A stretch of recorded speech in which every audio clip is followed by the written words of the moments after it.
सुभद्रा योजना लगे किसी चिंता करवार नाइन कि किसी सीएससी सेंटर की जीवार के नाइन और आपण मैंने जान कि मोर चैनल माध्यम रे मुई आपण मान को सब डिटेल रियल अपडेट माने जनामी। और जदि मोर वीडियो के पहला कर देखुचन सांग माने मुई आपण मान को छोटिया रिक्वेस्ट करूँ प्लीज चैनल के सब्सक्राइब करबे और आपण मान मतामत देवे कमेंट सेक्शन रे।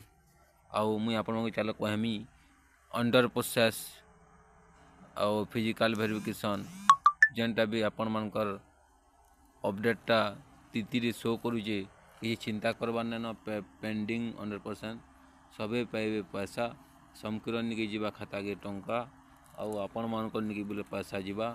और आपण माने भी जानिछन कि मान्यवर मोहन चरण माझी बारिपदारे दे दिले 2 नंबर फेजटा 3 नंबर फेजटा बहुत जल्दी देमु बोले डिक्लेयर करूजन।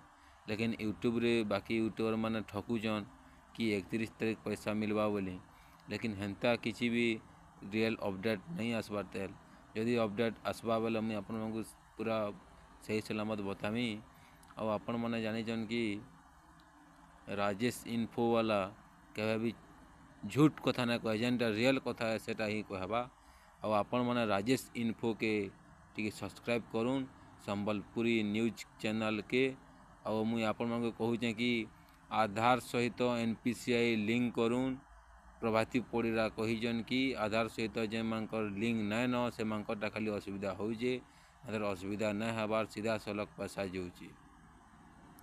आउ डीपीटी जेन मैंने खुलवारटा ना जानी कायर वीडियो मुझे आपण को बते देछे डीपीटी अकाउंट केन जगार खुलबे जे।